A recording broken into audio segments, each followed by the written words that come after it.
वाराणसी के काशी विश्वनाथ धाम से बड़ी खबर आ रही है। एक जर्जर भवन गिरने से शहर में अफरा तफरी मच गई।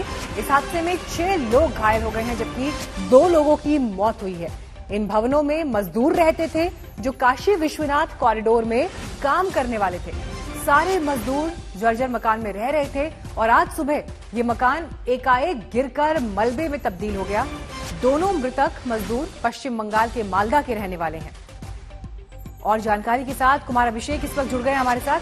कुमार, बेहद दर्दनाक ये हादसा, घटना स्थल पर अभी क्या परिस्थितियां हैं? जो लोग घायल हैं वो अभी किस स्थिति में हैं? बिल्कुल मीनाक्षी, ये घटना काशी कॉरिडोर में हुआ है और वहाँ जो गोयनका भवन है जो कि काशी कॉरिडोर का हिस्सा है, उसके ठीक पीछे जो छात्रावास था उसे तोड़ा जा रहा था और उस तोड़ने के क्रम में ही कई मजदूर रात में वहीं रुकते थे और देर रात जब 8 मजदूर उसमें सोए हुए थे तब ये घटना सुबह की घटना है जब ये जर्जर मकान ढह के ढहा है। इसमें 6 लोग घायल हैं, 2 लोगों की मौत हुई है। ये दोनों बंगाल के मालदा जिले के रहने वाले। इन्हें कबीर चौरा के पास अस्पताल में जो घायल हैं उन्हें भर्ती कराया गया है, लेकिन वो इलाका पूरा इस वक्त निर्माणाधीन है और वहाँ के कई जो इमारतें हैं उन्हें हटाया गया है और ये उसके किचन में सो रहे थे जहां पर कि ये घटना घटी है और आधी रात को ये भरभरा करके गिरा है। तो कुल मिलाकर अभी वहां एनडीआरएफ की टीम मौजूद है, प्रशासन की टीम मौजूद है, डीएम, कमिश्नर, पुलिस कमिश्नर, ये सभी लोगों ने उन जगह का दौरा किया है और एनडीआरएफ ने वहां पर इस वक्त सहायता काम जो है वो राहत कार्य चला रखा है। सभी लोगों को वहां से निकाल लिया गया है। जो घायल है उन्हें अस्पताल भेजा गया है, जबकि 2 की मौत हो गई। मीनाक्षी, शुक्रिया आपका कुमार इस जानकारी के लिए। स्वामी रामदेव के खिलाफ आईएमए ने मोर्चा खोल दिया है। एलोपैथी पर स्वामी रामदेव के बयान को लेकर डॉक्टर्स आज विरोध कर रहे हैं। काली पट्टी लगाकर काम पर तैनात है। कोई मार्च निकालने का कार्यक्रम नहीं है।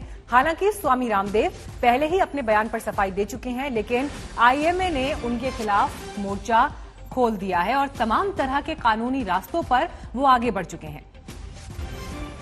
स्वामी रामदेव के बयान के खिलाफ यहां पर डॉक्टर्स का ये विरोध प्रदर्शन, काली पट्टी बांधकर ये सांकेतिक विरोध डॉक्टर्स ने दर्ज कराया है। शांतिपूर्ण ढंग से ये प्रदर्शन, क्योंकि कोविड काल में जो परिस्थितियां अभी अस्पतालों में हैं, ऐसे में मरीजों को दिक्कत ना हो, जो काम अस्पतालों में चल रहा है वो सुचारू रूप से चले। लेकिन उसके साथ ही डॉक्टर्स ने अपनी नाराजगी स्वामी रामदेव के बयान पर जाहिर की है।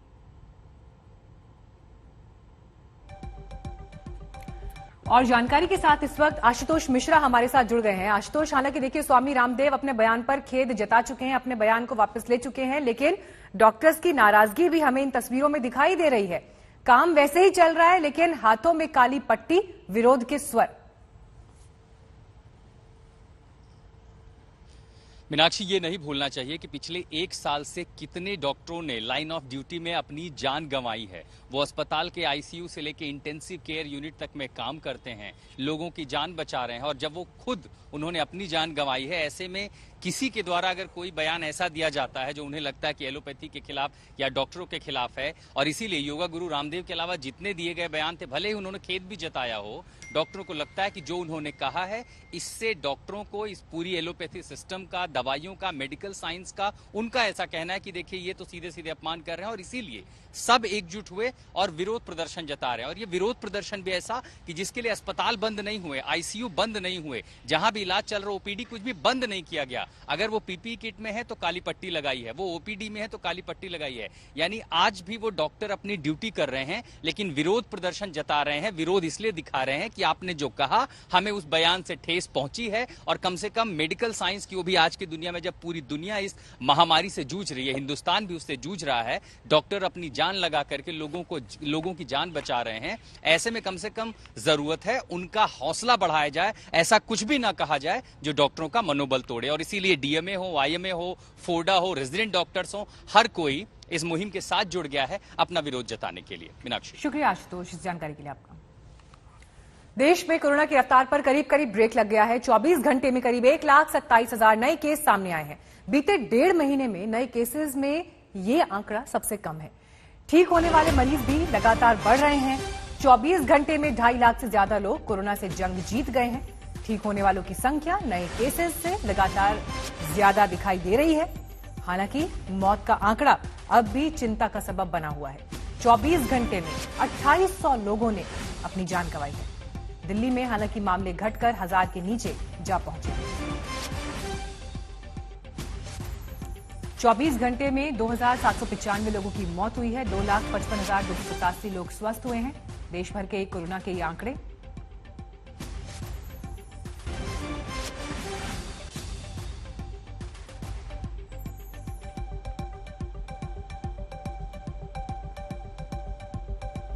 आपको दिल्ली की तस्वीर भी दिखा रहे हैं बीते 24 घंटे की, जिसमें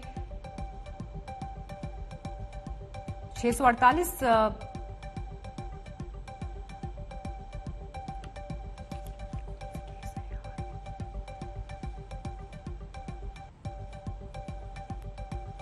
महाराष्ट्र के आंकड़े आपको बीते 24 घंटे के दिखा रहे हैं। केसेस अभी भी वहां पर 15,000 के आसपास रिपोर्ट हुए हैं। ठीक होने वालों की संख्या हालांकि कहीं ज्यादा 33,184 लोगों की मौत बीते 24 घंटों में हुई है।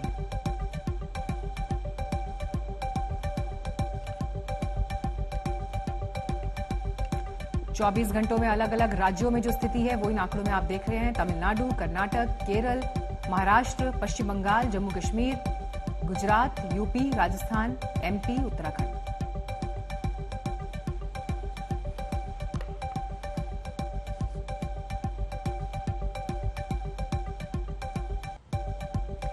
इस वक्त और जानकारी के साथ देश के अलग अलग हिस्सों से हमारे संवाददाता जुड़ गए हैं। भोपाल से रवीश हमारे साथ हैं, लखनऊ से हमारे साथ अभिषेक इस वक्त जुड़ गए हैं, कुमार कुणाल दिल्ली में मौजूद है और मुस्तफा शेख मुंबई से हमारे साथ जुड़ रहे हैं। सबसे पहले अभिषेक, यहां पर आपका रुख करते हुए, किस तरह की परिस्थितियां अभी यूपी में हैं और अनलॉक की दिशा में अब जब कदम आगे बढ़ाने की तरफ सरकारें विचार कर रही हैं, तो किस तरह की ढील आने वाले दिनों में देखी जा सकती है?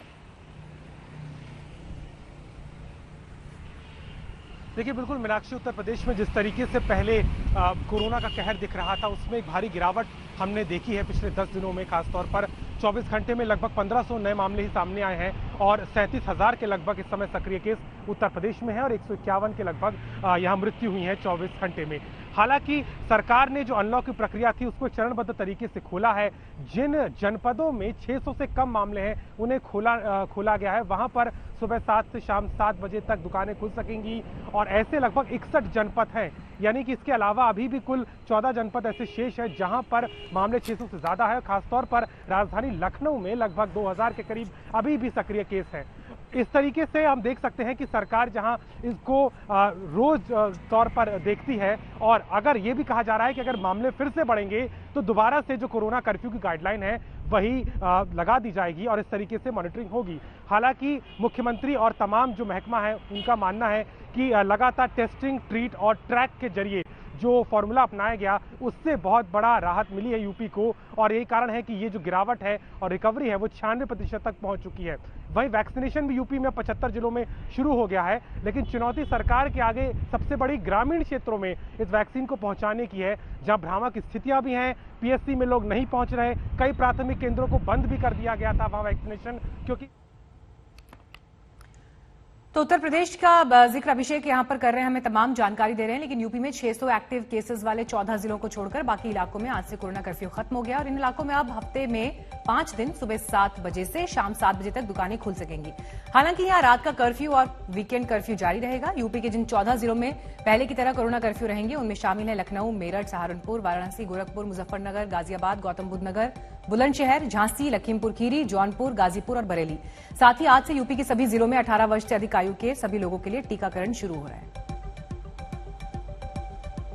वैक्सीनेशन का जो कार्यक्रम चल रहा है 18 से 44 राज्य सरकार के द्वारा और 45 से ऊपर के सभी लोगों को निःशुल्क वैक्सीन भारत सरकार के द्वारा उपलब्ध करवाई जा रही है। हमें याद रखना होगा, अपनी पारी आने पर हम वैक्सीन जरूर लगाएं, लोगों को प्रेरित करें। मैंने इस चीज को देखा है, अभी भी बहुत सारे लोग ऐसे हैं जो टेस्ट कराने से भाग रहे हैं या वैक्सीन लेने से कतरा रहे हैं।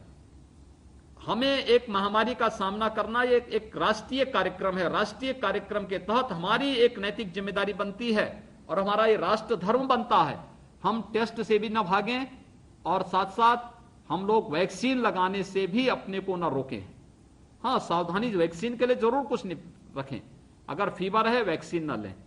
अभी कोरोना हुआ है, कम से कम हम 3 महीने के बाद वैक्सीन लें, लेकिन वैक्सीन जरूर लें, क्योंकि ये एक सुरक्षा कवच देगा और ये सुरक्षा कवच हमें इस महामारी से लड़ने के लिए हमारे पास एक हथियार होगा। उधर मध्य प्रदेश में भी हालात तेजी से सुधर रहे हैं। आज से यहां पर पाबंदियों की राहत की पहली खेप दी जा रही है। आपको बताते हैं कि आज से क्या क्या खुल रहा है। उद्योग धंधे, किराना की दुकानें, फल सब्जी की दुकानें, रूम डाइनिंग के साथ रेस्टोरेंट, सार्वजनिक परिवहन। तो एमपी में भी आज से अनलॉक के लिए ये कदम उठाए जा रहे हैं। तो उसके तहत कहां कहां अब पाबंदियों में ढील आपको दिखाई देगी, ये आपको हम आंकड़ों के जरिए भी बता रहे हैं। सभी प्रकार के सामानों और माल की आवाजाही की इजाजत मिल गई है। ड्राइवर, डोमेस्टिक हेल्प, कुक के काम करने को भी अनुमति मिल गई है। रेड जोन के बाहर मनरेगा के काम हो सकेंगे। मोहल्लों में सिंगल दुकानें खुल सकेंगी। साथ ही निर्माण कार्य को भी मंजूरी मिल गई है। लेकिन कई जगह पर अभी भी सख्ती है। भीड़ वाले सामाजिक, राजनीतिक, धार्मिक, पारिवारिक आयोजनों पर पाबंदी जारी रहेगी। स्कूल, कॉलेज, कोचिंग बंद रहेंगे। सिनेमाघर, शॉपिंग मॉल भी बंद रहेंगे। जिम, स्विमिंग पूल, बार, पिकनिक स्पॉट, ऑडिटोरियम बंद रहेंगे। अब हम धीरे धीरे अनलॉक की तरफ बढ़ रहे हैं। मतलब कई चीजों में हम छूट देना शुरू करेंगे ताकि दुनिया भी चल सके, जिंदगी भी चल सके, काम धंधा चल सके, गरीबों की रोजी रोटी चल सके। लेकिन इतनी प्रार्थना आपसे है, आज सबसे बात हो रही है कि बहुत सावधानी रखना। कोविड एप्रोप्रिएट व्यवहार जनता को करना पड़ेगा, उसकी शुरुआत आपसे होगी। हम मास्क लगाए रखें, हम दूरी बनाए रखें, हम भीड़ वाले कार्यक्रम नहीं करें। दुकानदार के लिए नियम बना दो आपके, भाई दुकानदार दुकान खोलेगा तो ये नियम फॉलो करना जरूरी है। वो व्यापार करे लेकिन प्रॉपर तरीके से करे जिससे ना फैले। ग्राहक के लिए नियम बन जाए कि ग्राहक को ये पालन करना पड़ेगा। पैदल चलने वालों का, गाड़ी में चलने वालों का, क्योंकि वायरस तो है ही कोरोना, ये तो कहीं गया नहीं। अभी तो अपन ने संक्रमण की चेन तोड़ दी है। तो वायरस से बच के चलना है हमको, ताकि संक्रमण भी ना बढ़े और दुनियादारी भी चलती रहे, रोजी रोटी भी चलती रहे। तो मध्य प्रदेश में किस तरह से आज से अनलॉक के बाद आप परिस्थितियों में बदलाव देंगे, उसकी जानकारी हमने आपको दी। बढ़ते हैं अगली खबर की तरफ। पहले भोपाल चलते हैं। हमारे संवाददाता रवीश इस वक्त वहां पर मौजूद हैं। रवीश, हमने तस्वीर दिखाई कि क्या बंद रहेगा, क्या खुलेगा, लेकिन आप ग्राउंड पर मौजूद हैं। सरकार के सामने चुनौती ये भी है कि ढील दी जाए, लेकिन परिस्थितियां हाथ से ना निकल जाएं, उसके तहत भी लोगों को आगाह करते रहें, उनको सतर्क बनाए रखें।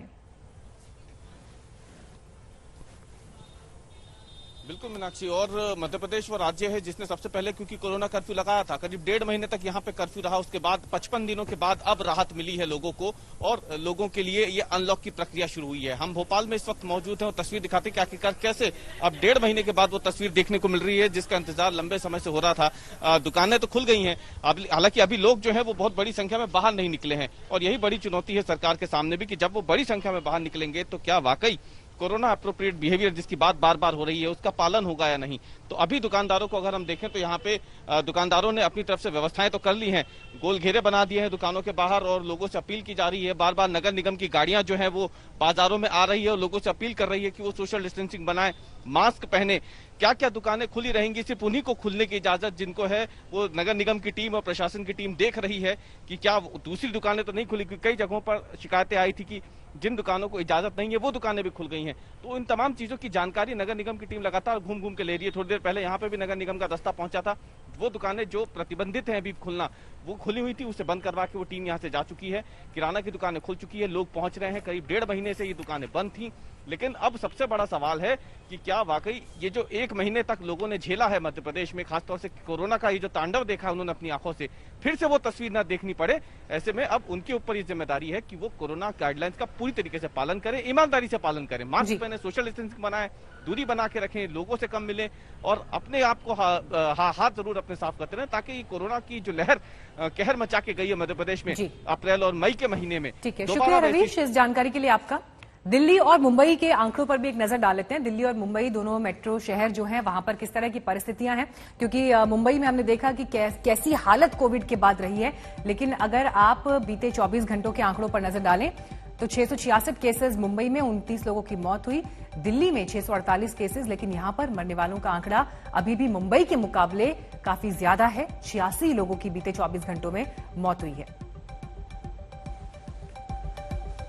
हमारे साथ इस वक्त कुमार कुणाल दिल्ली से और मुंबई से मुस्तफा शेख मौजूद हैं। कुमार, देखिए, दिल्ली और मुंबई के कंपैरिजन देते हुए ये आंकड़े हम इस वक्त दिखा रहे हैं, लेकिन दिल्ली में बेशक केसेस कम हो रहे हैं, लेकिन मरने वालों की संख्या बीते 24 घंटे में अभी भी 86 है।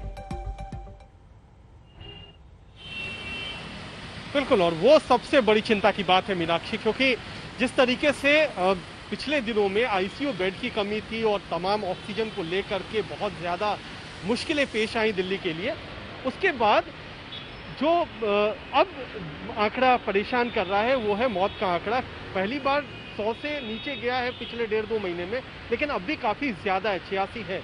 और जो संक्रमण दर है वो भी कम हुई है, लगभग 1% के आसपास बनी हुई है, लेकिन उसको भी कंट्रोल में रखना थोड़ा बड़ी चुनौती है। अभी हम दिखाएं कि अनलॉक की प्रक्रिया कल तो शुरू की गई थी, लेकिन जैसे ही अनलॉक की प्रक्रिया केवल इंडस्ट्री और निर्माण कार्य के लिए दी गई थी, सड़कों पर गाड़ियों की आवाजाही आप देख सकती हैं। ये आईटीओ का चौराहा है, किस तरीके से लंबी लंबी कतारें दिखाई पड़ रही हैं, और ये हम लगभग 1 घंटे से यहाँ पर देख रहे हैं कि ऐसी ही कतार गाड़ियों की बनी हुई है।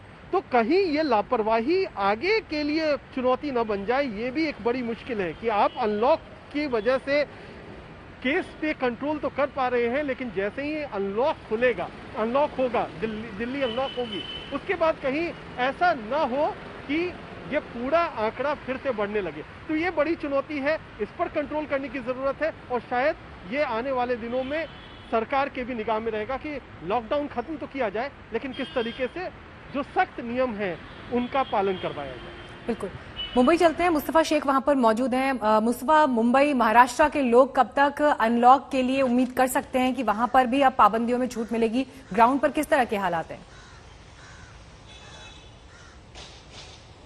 बिल्कुल, लॉकडाउन जो है वो पूरे महाराष्ट्र में तो जून 15 तक बढ़ा दिया गया है, लेकिन उन डिस्ट्रिक्ट्स में जहां पर पॉजिटिविटी रेट 10% से कम है वहां पर कुछ छूटें दी जा सकती हैं। अगर मुंबई की आप बात करें, जहां पर अनलॉक की प्रक्रिया शुरू की गई है, तो जो दुकानों का वक्त है एसेंशियल सर्विसेज की, वो 11 बजे से बढ़ाकर दोपहर के 2 बजे तक कर दिया गया है, और नॉन एसेंशियल सर्विस की शॉप भी अभी खुल पाएंगी, लेकिन वो अल्टरनेट डेज पर खुलेंगी। वीकेंड पर पूरी तरह से नॉन एसेंशियल सर्विसेज की दुकानें बंद रहेंगी। ई कॉमर्स की जो सर्विसेज है नॉन एसेंशियल प्रोडक्ट्स के लिए, वो भी शुरू हो रही है। तो बिल्कुल धीरे आप कह सकते हैं फेज वाइज अनलॉक की प्रक्रिया मुंबई जैसे शहरों में शुरू हो रही है, लेकिन साफ तौर पर यह कह दिया गया है सरकार की तरफ से, अगर केसेस बढ़ते हैं, बेड्स की कमी होती है, ऑक्सीजन कमी होती है, तो फिर से लॉकडाउन लगाकर कोविड पर कंट्रोल किया जाएगा। यही प्रायोरिटी सरकार के आने वाले दिनों में भी रहेगी। अब एक ऐसे परिवार की दर्दनाक दास्तान आपको दिखाने जा रहे हैं जिसे देखने के लिए पत्थर दिल होना पड़ेगा। अपने परिवार का कोई सदस्य असमय गुजर जाए तो तकलीफ होती है, लेकिन लखनऊ के एक गांव में एक ही परिवार के 8 सदस्य बारी बारी से गुजर गए। सबको कोरोना ने खत्म कर दिया।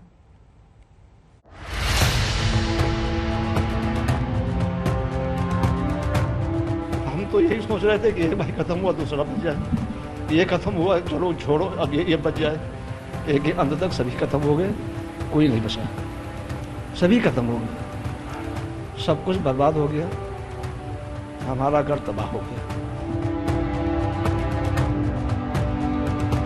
जैसे ही कोई खत्म होता था वो अपने पति को लेकर बाहर निकल जाती थी, कोई भी किसी से बताया नहीं।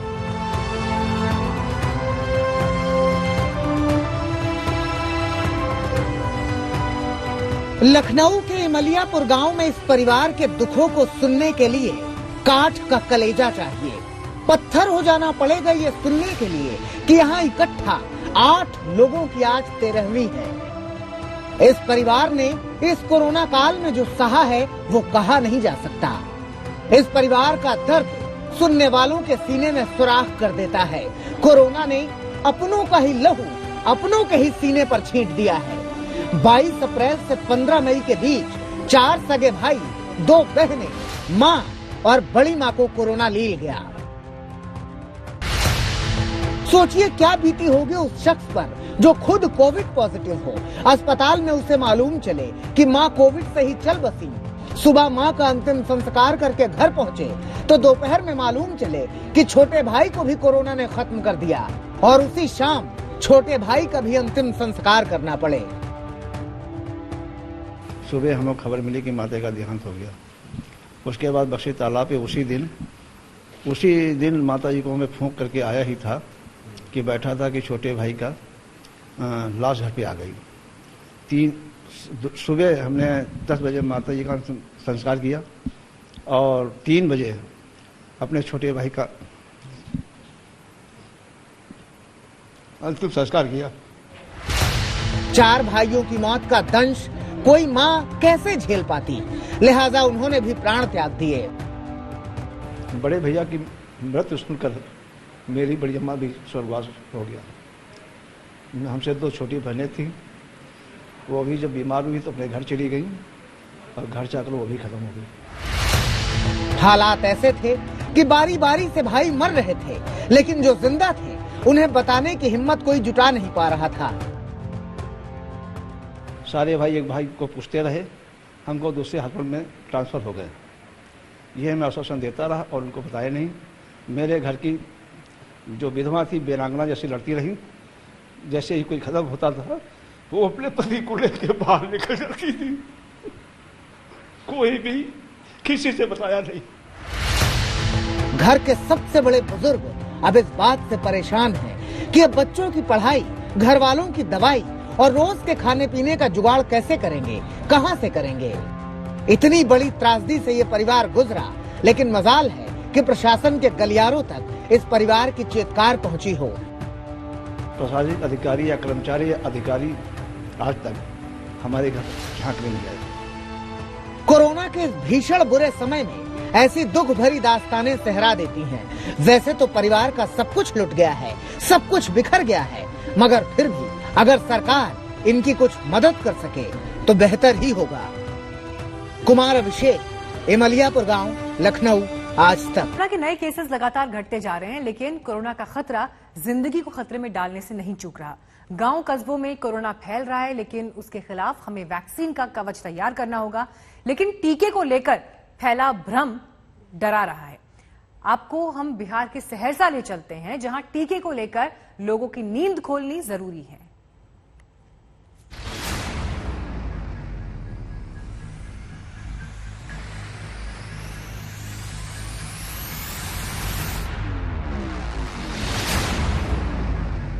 अठारह साल के अमन कुमार से मिलिए, जो मानते हैं कि वैक्सीन लगवाने से आदमी मर जाता है।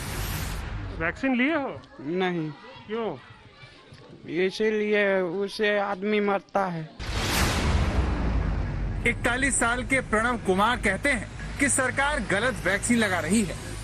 वैक्सीन लगवाए हैं? नहीं। लगवाएंगे? वैक्सीन क्या लगा? वैक्सीन तो जो ओरिजिनल वैक्सीन है वो तो बेच दिया गया है सरकार के द्वारा। वो गलत वैक्सीन दिया जाता है, क्या लगाएंगे?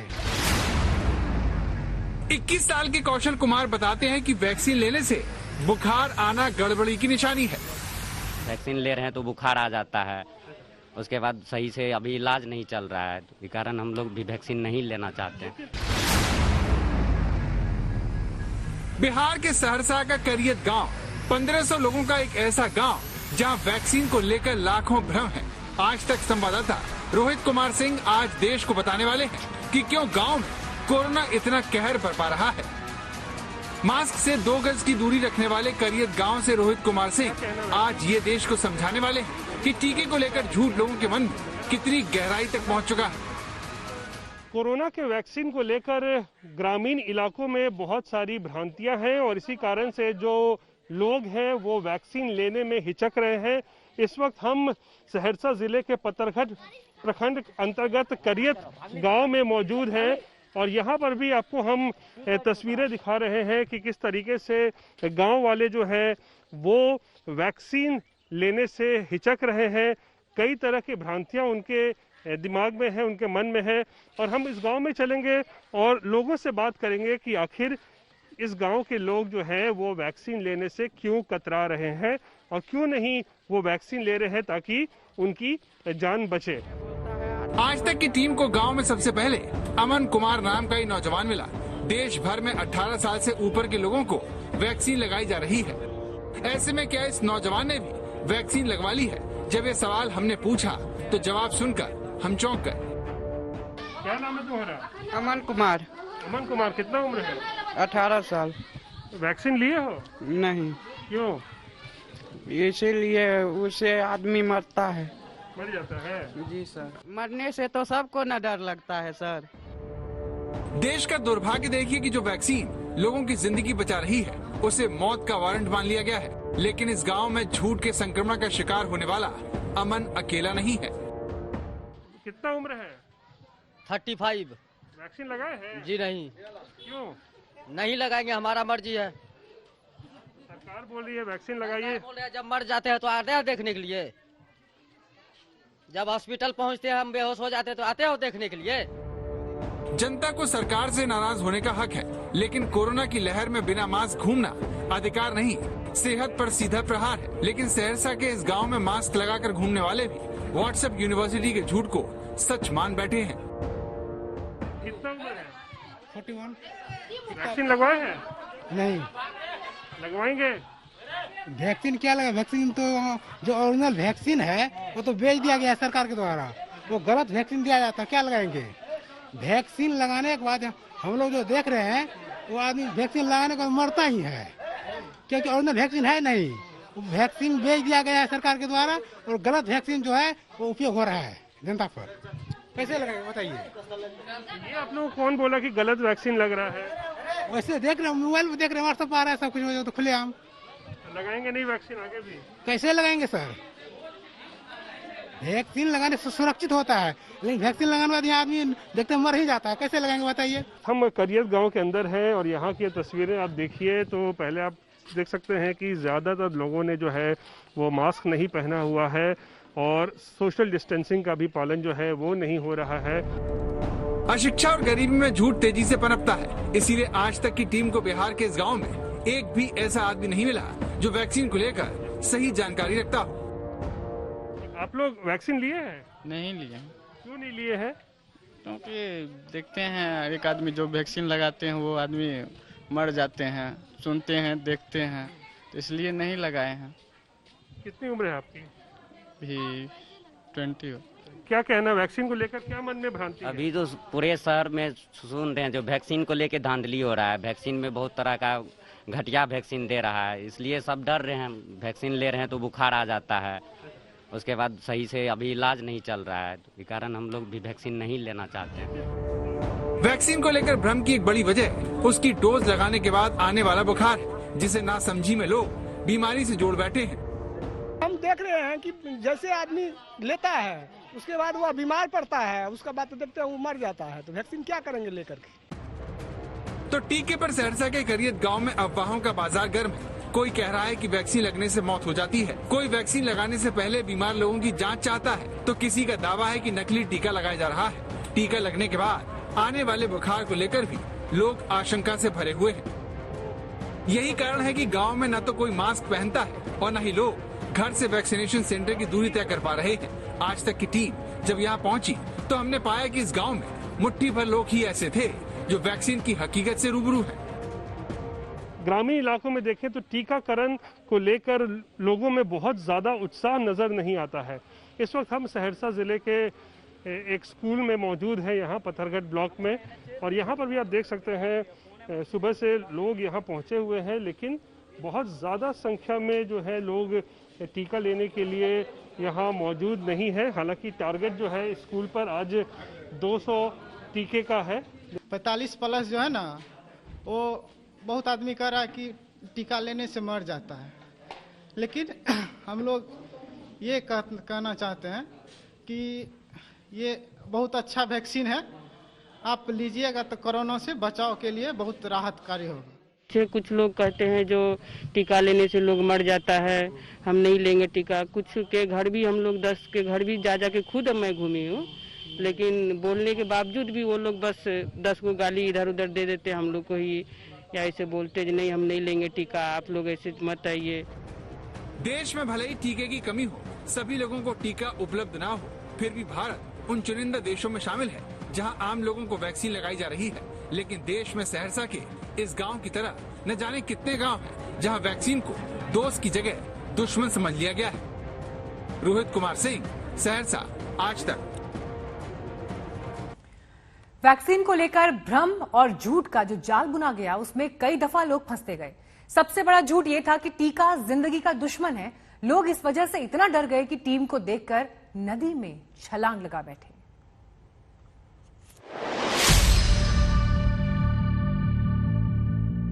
होई का मौत हुई तो ऐसे मर जाए, अपना मौत अपना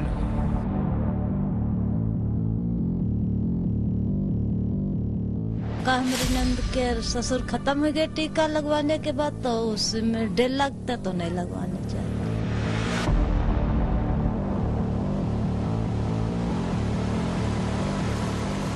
तो हमारी तबीयत नहीं सही रहती है, इसीलिए हमको टीका नहीं लगवाना है।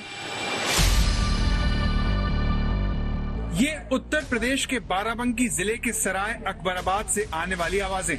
एक ऐसा गांव जहां लोगों को कोरोना से ज्यादा वैक्सीन से डर लगता है। एक ऐसा गांव जहां वैक्सीन लगवाना किसी को गवारा नहीं है। सबसे पहले 70 साल के इन बुजुर्ग से मिलिए। दुनिया भर के वैज्ञानिक भले ही इन्हीं की उम्र के लोगों को कोरोना से सबसे ज्यादा खतरे की बात करते हो, लेकिन इस गांव का हर बुजुर्ग मानो इस सच की तरफ पीठ करके बैठ गया है। 500 की दवा देना, हम मर गए नहीं सह साले दवाई जैसा कर। आपको भरोसा नहीं है कि टीके से कुछ होगा? हो ही का मौत हुई तो ऐसे मर जाए, अपना मौत है तो मरा। टीका नहीं लगा, अब ना लगेगा। वैक्सीन को लेकर लोगों में भ्रम होना पुरानी समस्या है, लेकिन कोरोना जैसी महामारी में ये समस्या खौफ में तब्दील हो चुकी है। आपको बता दें कि ये वही गांव है जहां कुछ दिन पहले वैक्सीन लगने के डर से लोग नदी में कूद गए थे। आखिर बाराबंकी जिले के सराय अकबराबाद गांव में ऐसा क्यों हुआ, ये जानने के लिए जब आज तक संवाददाता अभिषेक मिश्रा यहाँ पहुँचे तो उन्हें गांव में वैक्सीन को लेकर लोगों के मन में एक अजीब सी उलझन देखने को मिली। अभिषेक मिश्रा ने जब 45 साल की सुमन देवी से इस बारे में पूछा तो पता चला कि टीके को लेकर लोगों की आशंका एक अदृश्य खौफ में तब्दील हो चुकी है। सुमन जी, आप टीका नहीं लगवाना चाहती हैं? नहीं, हम नहीं लगवाना चाहिए। क्यों, क्या हुआ, क्या ऐसा हुआ? ऐसा का हमारी नंद के ससुर खत्म हो गए टीका लगवाने के बाद, तो उसमें डर लगता तो नहीं लगवाना चाहते। अच्छा, क्या हुआ था उनको? उनके कुछ नहीं भाई, ऐसे टीका लगवाया रहे, बस टीका लगाई खत्म हो गया। बाराबंकी के सराय अकबराबाद गांव में वैक्सीन को लेकर झूठ इतनी मजबूती से खड़ा है कि यहाँ रहने वाले हर उम्र के लोगों ने उसे सच मान लिया है और वो ये फैसला कर चुके हैं कि चाहे जो हो जाए, न तो वो वैक्सीन लगवाएंगे और न ही अपने परिवार के किसी सदस्य को लगने देंगे। उसका नुकसान हो जाएगा। नुकसान होता है सब इधर आग दे गई तो लड़के का दवा इंजेक्शन कर गया, भाग गई घर का बने की दवा से का फायदा है उनका। लोगों के मन में वैक्सीन से जुड़ी झूठी बातों ने घर कर लिया है। इसी वजह से जब पिछले दिनों बाराबंकी में स्वास्थ्य विभाग की टीम यहाँ पहुँची तो नदी किनारे मौजूद लोग नदी में उतर गए, जो काफी समझाने बुझाने के बाद वापस आए। लेकिन ये कोशिश बेकार चली गई, क्योंकि अगर लोगों का भ्रम दूर हुआ होता तो वो इस बारे में बात करते, लेकिन उन्होंने ऐसा नहीं किया। सराय अकबराबाद ये गांव है, बहुत बात की हम लोगों ने, लेकिन उसके बावजूद भी दिमाग से भ्रम नहीं हट रहा है और पूरे तरीके से तटस्थ है कि चाहे कुछ भी हो जाए कोरोना का टीका नहीं लगवाएंगे। ऐसे कई परिवार है जो लगातार जागरूकता फैलाने के बावजूद भी अपने इस हट से नहीं हट रहे।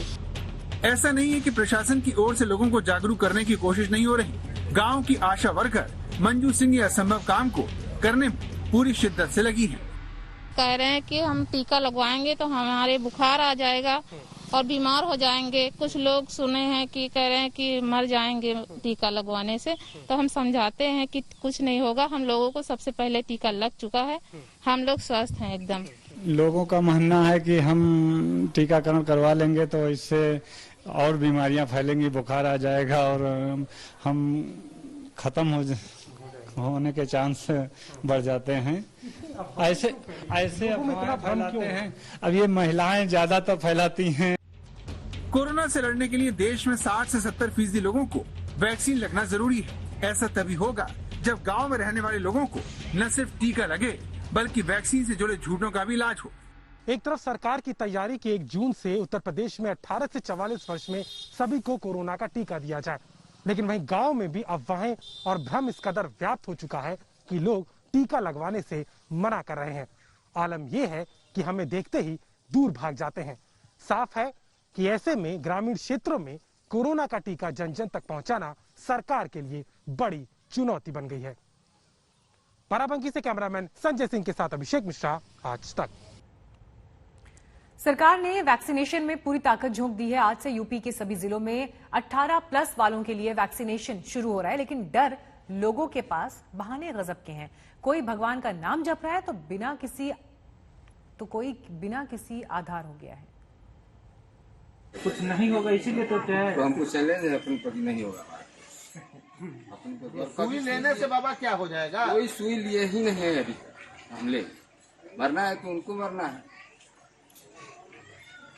नहीं हम नहीं। अरे आप नहीं मरेगा, आपके कारण परिवार कुछ नहीं, ऊपर वाले पे हमको भरोसा है। अरे आपको ना अपने पे भरोसा है, बच्चा लोग का ध्यान रखिएगा ना जी। वो तो सबको ध्यान रखेंगे वहीं ऊपर वाले।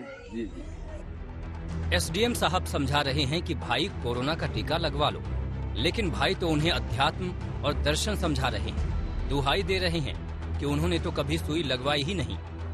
कुछ नहीं होगा इसीलिए तो क्या है, तो हमको चैलेंज है, अपन पर नहीं होगा। सुई लेने से बाबा क्या हो जाएगा? कोई सुई लिए ही नहीं है अभी। हम ले मरना है तो उनको मरना है, नहीं हम नहीं। अरे आप नहीं मरेगा, आपके कारण परिवार कुछ नहीं, ऊपर वाले पे हमको भरोसा है। अरे आपको ना अपने पे भरोसा है, बच्चा लोग का ध्यान रखिएगा ना जी। वो तो सबको ध्यान रखेंगे वहीं ऊपर वाले। जी जी।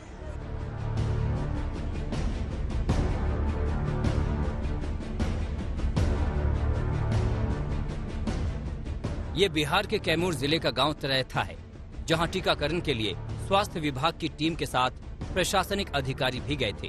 कुछ जागरूक लोगों ने तो खुशी खुशी टीका लगवा लिया, लेकिन कुछ ऐसे भी थे जो अड़ गए। कोई सुई लिए ही नहीं है अभी। हम ले मरना है तो उनको मरना है। गांव में एक से बढ़कर एक बहानेबाज। किसी को टीके से डर लगता है, किसी को टीका सूट नहीं करता, तो किसी का कागज नहीं मिल रहा है। जी हाँ, इन्हें देखिए, ये बता रहे हैं कि उनका आधार कार्ड ही गायब हो गया है। ये नाटक नहीं चलेगा। हेराइल तो कल से काम हेरा जाएगा। लोगों तक वैक्सीन पहुंचे, इस नाते जिला प्रशासन ने खुद पहल की।